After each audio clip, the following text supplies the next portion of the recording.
ओम गुरुभ्यो नमः। मांडुक्य उपनिषद सप्तम अध्याय को आपण मानक स्वागत। मांडुक्य उपनिषद गभीर मंत्रर अर्थ को माध्यम कर आम स्वाध्याय करुचे, निजर आत्मतत्व को सत्सत्ता को चिन्हवाई प्रयास करुचे। ये सब वीडियो को क्रम संख्या माने मंत्र संख्या 1 रु दयाकर देखंतु, जहा फल रे ये गभीर चर्चा बुझिबा सरल हो। आमे षष्ठ मंत्र को प्रवेश करने पूर्वर टिके गत वीडियो रे आमे कौन चर्चा होते टिके बुझिबा, कहीं गत वीडियो संगे गत चर्चा संगे ए चर्चा को जोड़िकी बुझापी चेष्टा कले बुझिबा बहुत सरल हो। सर्वप्रथम मंत्र रे कहला ओम को ब्रह्म रूप में चिन्हवाई। तार कारण जड़े साधक को एकदम निर्गुण अलेख अव्यक्त ब्रह्म को चिन्हवा असंभवकर हो, बहुत जटिल हो। तेणुक निराकार ब्रह्म को साकार शब्द ब्रह्म रूप में अक्षर ब्रह्म रूप में ओम रूपक से ब्रह्म को ओम भाव में ब्रह्मकर साकार रूप में आपन को चिन्हवाई कहुला। तापर धीरे धीरे कहला द्वितीय मंत्र रे सर्वं हेतद् ब्रह्म आयमात्मा ब्रह्म स्वयमात्मा चतुष्पाद।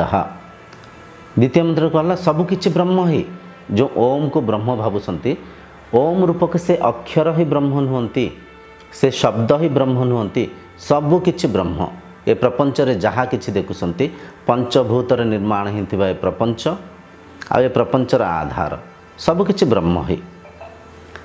किंतु साधक सबकिछि ब्रह्म को तो बुझीपारे, कहीं साधक द्वैत रोग पीड़ित अच्छा, निजक सीमित शरीर मानि नहीं, संसार ठार निजक भिन्न मानि नहीं, तो तांको बुझापी इठी ब्रह्म ब्रह्म जोठी नित्य पदार्थ रूप में अच्छा आ केमती माया रूप में अच्छा।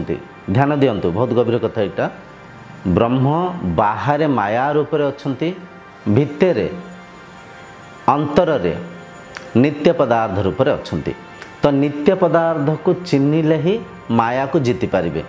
तो ये ब्रह्मंकर चारिटा पाद कहुला।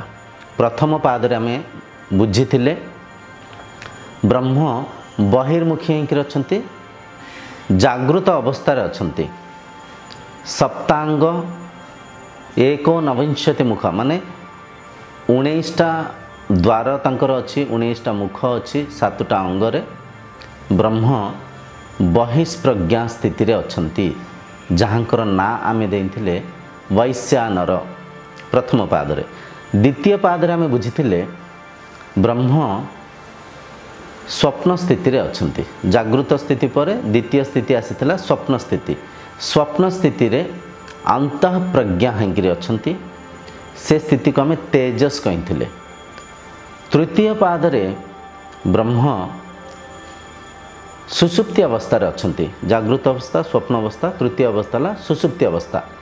सुसुप्ति अवस्था रे प्रज्ञान घन स्थिति रे अच्छा, से जो प्रज्ञा थिला घनीभूत हो जाए, स्थिर हो जाए। बुझिपारछन्ति? तो आज आमे षष्ठ मंत्र माध्यम रे बुझिबा ब्रह्मंकर चतुर्थ पाद। सर्वप्रथम आसंतु मंत्रोच्चारण करिबा, तापर मंत्रर गभीर अर्थ को माध्यम करी आमे स्वाध्याय करिबा। मंत्र एई परिका अछि। एष सर्वेश्वर एष सर्वज्ञ एषोऽन्तर्याम्येष योनिः सर्वस्य प्रभवाप्ययो हि भूतानां।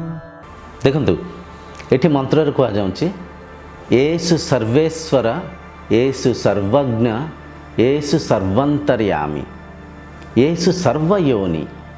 बहुत गभीर कथा ये कह जाऊँगी। एषु सर्वेश्वर माने जो चतुर्थ स्थिति को जद्य जड़े साधक जापे, चतुर्थ स्थिति को जद्य जड़े अनुभव करें, से स्थिति रे एषु सर्वेश्वर। चतुर्थ स्थिति कौन? चतुर्थ स्थिति हूँ मनर चतुर्थ अवस्था कहतु कि मनर चतुर्थ स्थिति कहतु तुरीय स्थिति। जड़े साधक जिते निष्ठावान होकर साधना करी चतुर्थ स्थिति रे पहुँची जाती सेठी से तुरीय दर्शन करती सबकिछि से निजे ही सेठी दुई न थाए एक थाए से स्थिति को येसु सर्वेश्वर से स्थिति रे सबकिछि से ईश्वर ही बुझिपारछन्ते येसु सर्वेश्वर येसु सर्वज्ञ सर्वज्ञ माने से स्थिति रे तांकु चिन्हिले सबकिछि चिन्हि ही जाए तांकु बुझिले सबकिछि बुझि ही थाए कहिना ब्रह्म एपरिका विषय ब्रह्म एपरिका आधार तांकु जद्य आपण चिन्हि देले ये संसार माया खेल को बहुत सहज भाव में बहुत सरल रूप से आपण बुझी पारे जमती कि जड़े भाविनियंतु जड़े जदि सुना को चिन्हि देले सुनार तैयारी होता प्रत्येक अलंकार को चिन्हि पारे माटी रे निर्माण होता एक माटी जातीय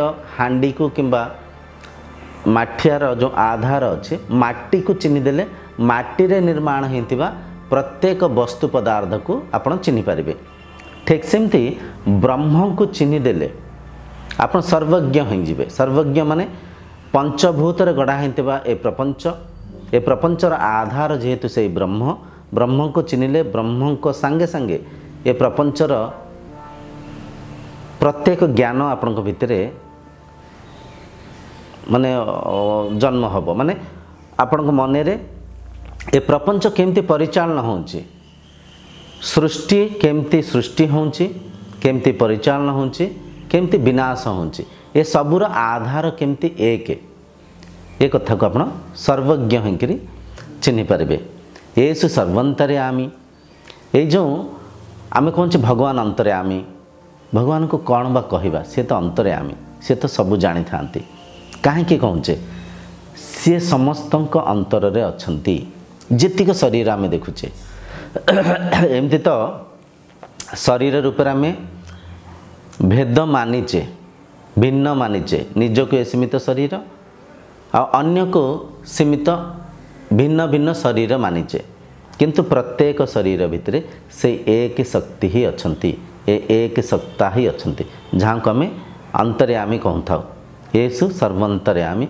येसु सर्वयोनि माने जो येसु माने से जो ब्रह्म को कथा कह जाऊँ से ब्रह्म को ठारू ही ये सृष्टि जेहेतु निर्माण होइछि से ब्रह्म को ठारू ही प्रत्येक शरीर निर्माण होइसंती प्रत्येक शरीर उत्पत्ति होइसंती प्रत्येक शरीर आधार से ब्रह्म ही से आपण ही एठी एक कथा को भूलिबेनी जमा बारंबार ब्रह्म किंबा आत्मा कह जाऊँगी जोठी भी ब्रह्म कह जाऊँगी किंबा जोठी भी आत्मा कह जाऊँगी आपण निजे निज को रखिकी चिन्हापी चेष्टा करेंगे कहीं से ब्रह्म हेले आपण निजे ही बुझिपारते निजर सत् सत्ता को निजर आत्मतत्व को इठी आम चिन्हापी मंत्र माध्यम मांडुक्य उपनिषद को माध्यम कर चिन्हुचे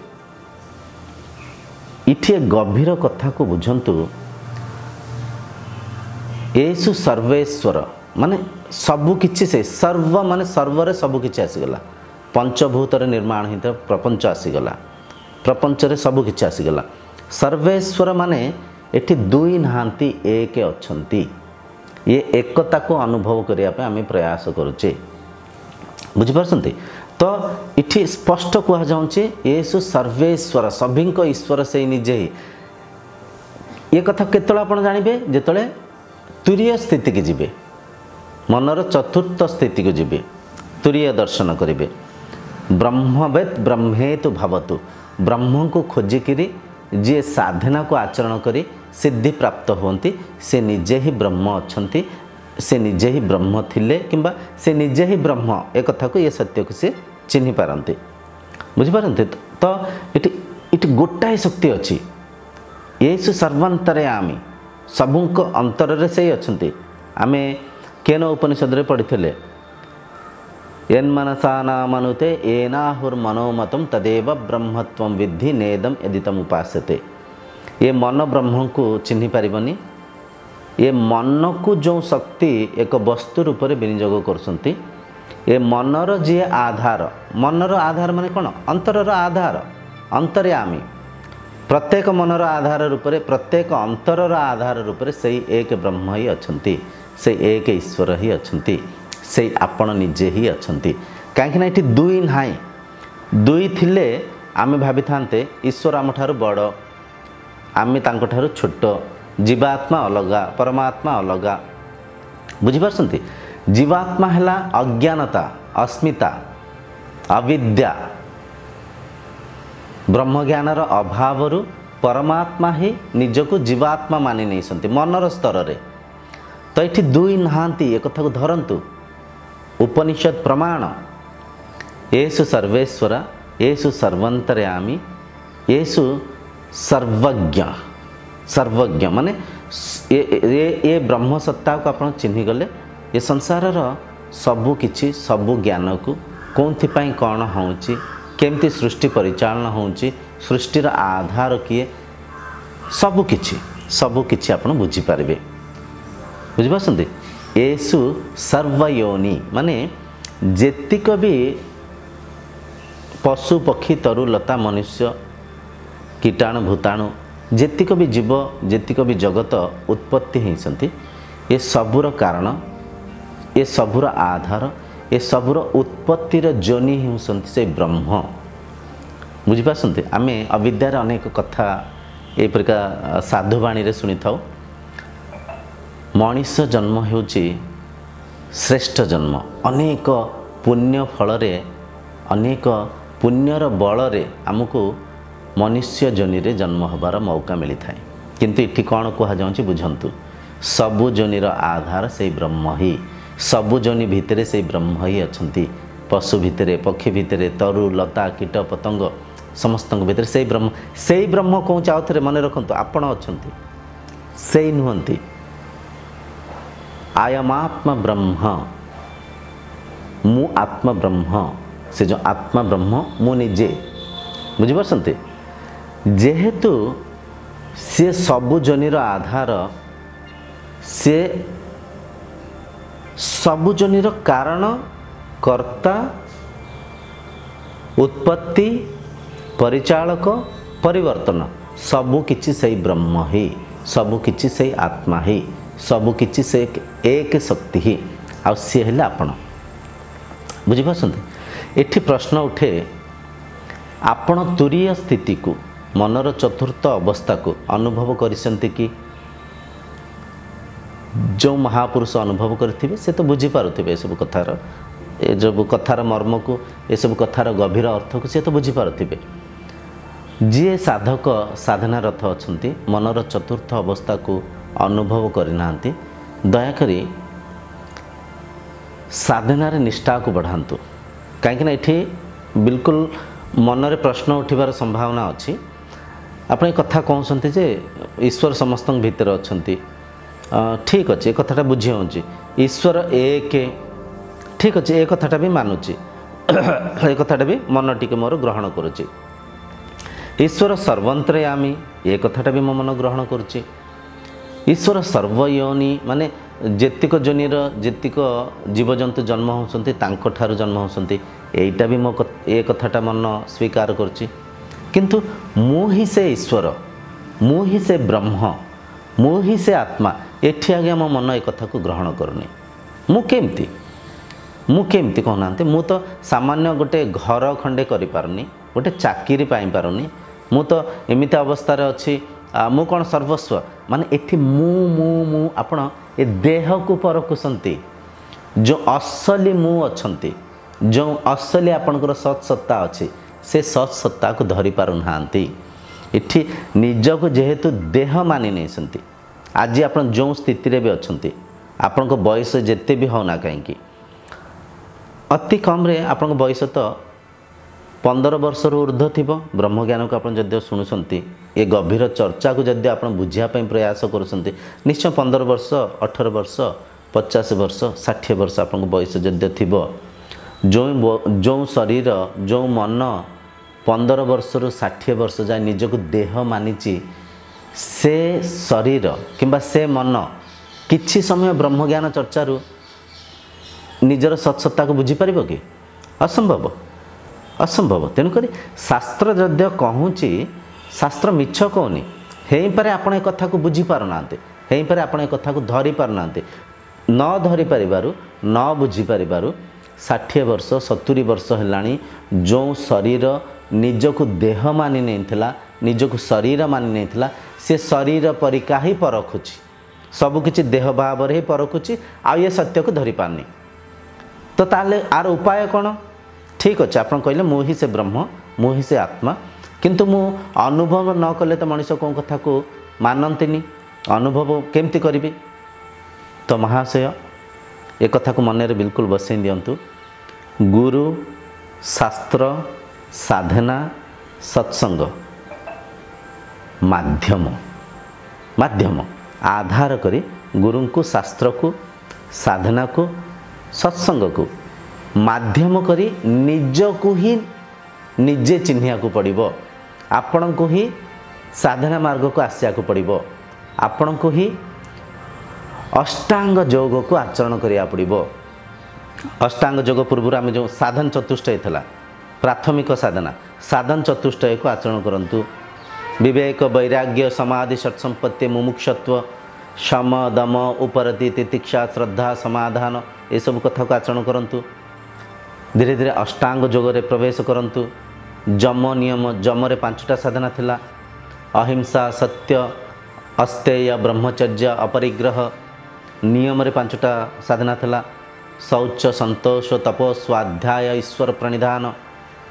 ତାପରେ ଯମ ନିୟମ ଉପରେ ଆସନ, ପ୍ରାଣାୟାମ, ପ୍ରତ୍ୟାହାର, ଧାରଣା, ଧ୍ୟାନ। ତାପରେ ସମାଧି ଘଟିତ ହେବ। ସମାଧି ବାରମ୍ବାର ଘଟିତ ହେଲେ ମନ ଚତୁର୍ଥ ଅବସ୍ଥାକୁ ପଳେଇବ, ମନ ତୁରୀୟ ଅବସ୍ଥାକୁ ପଳେଇବ। ତୁରୀୟ ଅବସ୍ଥାକୁ ଗଲେ ହିଁ ଆପଣ ଏ ସତ୍ୟକୁ ଅନୁଭବ କରିପାରିବେ, ଏ ବ୍ରହ୍ମ ସତ୍ତାକୁ ଅନୁଭବ କରିପାରିବେ। ଆହା, କ'ଣ ଦେଖୁଛି, କ'ଣ ଶୁଣୁଛି, କ'ଣ ଅନୁଭବ କରୁଛି, ଯୁଆଡ଼େ ଦେଖୁଛି, ଯାହାକୁ ଦେଖୁଛି ସବୁକିଛି ମୁଁ ହିଁ ମୁଁ, ମୋ ବିନା କିଛି ବି ନାହିଁ, ମୋ ବିନା କିଛି ବି ନାହିଁ। ଏ କଥାକୁ ଅନ୍ୟଥା ନେବେନି, ଅଲଗା ମାନେ ନେଗେଟିଭ ୱେରେ ଏ କଥାକୁ ପରଖିବେନି। ଫେର ଆପଣ ମନ ଭିତରେ ପ୍ରଶ୍ନ ଜାଗୃତ ହେବ, ମୁଁ ଦେଖୁଛି ମାନେ ଯଦି ମୁଁ ମୋତେ କେମିତି ଦେଖୁଛି, ଯିଏ ଦେଖୁଛି ସେ ଭିନ୍ନ, ଯାହାକୁ ଦେଖୁଛନ୍ତି ସେ ଭିନ୍ନ, ତାହେଲେ 2 ଏଠି ଅଛି, 1 କେମିତି? ଏ ପ୍ରଶ୍ନ ଫେରେ ଉଠିବ। ଏତିକି ବୁଝନ୍ତୁ, ତୁରୀୟ ସ୍ଥିତିରେ ଜ୍ଞେୟ ଜ୍ଞାନରେ ସମାହିତ ହୋଇଯାଇଥାଏ, ଜ୍ଞାନ ଜ୍ଞାତା ଭିତରେ ସମାହିତ ହୋଇଯାଇଥାନ୍ତି। ସବୁକିଛି ଏକ ହୋଇଯାଇଥାଏ, ସବୁକିଛି ଏକ ହୋଇଯାଇଥାଏ। ଏଇ ମନ୍ତ୍ରରେ ଆମେ ଗୋଟେ ମନ୍ତ୍ରରେ କଥାକୁ ଚର୍ଚ୍ଚା ହେଇଥିଲେ, ବ୍ରହ୍ମଙ୍କର 4 ପାଦ ଠିକ୍ ଅଛି, 4 ପାଦରେ ସେ ଅଛନ୍ତି। 4 ପାଦରେ ଗାଈ ପରିକା ନାହାନ୍ତି। ଗାଈର ଯେମିତି 4ଟା ପାଦ, ଆଗ ପାଦ, ପଛ ପାଦ, ଆଗ ପାଦରେ ବାମ ପାଦ, ଡାହାଣ ପାଦ, ପଛ ପାଦରେ ବାମ ପାଦ, ଡାହାଣ ପାଦ, ମାନେ ଗାଈର ପାଦରେ ଭିନ୍ନତା ଅଛି। ପାଦ ମାନେ କ'ଣ? ଗୋଡ଼। ଗାଈର ଗୋଡ଼ରେ 4ଟା ଗୋଡ଼ରେ 4ଟା ଭିନ୍ନତା ଅଛି। କିନ୍ତୁ ବ୍ରହ୍ମ ଦ୍ରବ୍ୟ ପରିକା, ପଇସା ପରିକା ଅଛନ୍ତି। ଯେମିତି 5 ଟଙ୍କା ଭିତରେ 5ଟା ଟଙ୍କିକିଆ ଅଛି, କିନ୍ତୁ 5ଟା ଟଙ୍କିକିଆ ସେ ଗୋଟାଏ ଜିନିଷ ଭିତରେ ହିଁ ଅଛି, ଏକ ହିଁ ଅଛି। ତ ବ୍ରହ୍ମ ଏଠି 4 ପାଦରେ ବି ଏକ ହିଁ ଅଛନ୍ତି, କିନ୍ତୁ ବ୍ରହ୍ମ ମନର ସ୍ତରରେ ହଜି ଯାଇଛନ୍ତି, ଦ୍ୱୈତ ରୋଗରେ ପୀଡ଼ିତ ଅଛନ୍ତି, ନିଜକୁ ସୀମିତ ଶରୀର ମାନି ନେଇଛନ୍ତି। ତାର କାରଣ ହେଲା ଏଇ ସମାଜ, ବ୍ରହ୍ମଜ୍ଞାନର ଚର୍ଚ୍ଚା ନ ହେବା, ପରାବିଦ୍ୟାର ଚର୍ଚ୍ଚା ନ ହେବା, ବୈଦିକ ପରମ୍ପରାର ଯେଉଁ ଆମର ଗୁରୁକୁଲମ ଥିଲା ତାର ଚର୍ଚ୍ଚା ନ ହେବା, ନିଜକୁ ଦେହ ଭାବରେ ଆମେ ଚିହ୍ନିଛେ, ସେପରିକା ପରିଚୟ ଦିଆଯାଇଛି। ଶରୀରର ଏକ ନାଁ ଦେଲେ, ସେ ନାଁକୁ ହିଁ ବାରମ୍ବାର ଆମେ ଡାକିଲେ, ସେ ନାଁ ସାଙ୍ଗରେ ହିଁ ଭୌତିକ ବସ୍ତୁ ପଦାର୍ଥକୁ ଶରୀର ସାଙ୍ଗରେ ହିଁ ଆମେ ଯୋଡ଼ିକିରି ସବୁ ଚିହ୍ନେଇଲେ, ବୁଝେଇଲେ। ତ ଏଇ କାରଣରୁ ମନ ଦ୍ୱୈତ ରୋଗରେ, ମନ ନିଜକୁ ଶରୀର ମାନି ନେଇଛି, ମନ ନିଜକୁ ସୀମିତ ମାନି ନେଇଛି। ଏ ସୀମିତ ଅବସ୍ଥାରୁ ଅସୀମ ସତ୍ତାକୁ, ନିଜର ସତ୍ୟକୁ ଚିହ୍ନିବା ପାଇଁ ହେଲେ ସାଧନା ମାର୍ଗକୁ ଆସନ୍ତୁ, ମନର ତୁରୀୟ ଅବସ୍ଥାକୁ ଅନୁଭବ କରନ୍ତୁ। ବୁଝିପାରୁଛନ୍ତି? ତାର ଉପାୟ ହେଲା ନିଜକୁ ନିଷ୍ଠାବାନ ହେଇକି ସାଧନା କରିବାକୁ ପଡ଼ିବ। ଏଠି ଟିକେ ଆମ ମନ ଅଳସୁଆ ହେଇଯାଏ, ସତ କଥା, ଏସବୁ କଥା ଚର୍ଚ୍ଚା ହେବା ଦରକାର। ମନରେ ଟିକେ ଅଳସୁଆପଣ ଜାଗୃତ ହୁଏ। ଆମେ ଭାବୁ ବ୍ରହ୍ମକୁ ଅନୁଭବ କରିବା ପାଇଁ ଏତେ ପାଲା କରିବାକୁ ପଡ଼ିବ, ଏତେ ଡ୍ରାମା କରିବାକୁ ପଡ଼ିବ।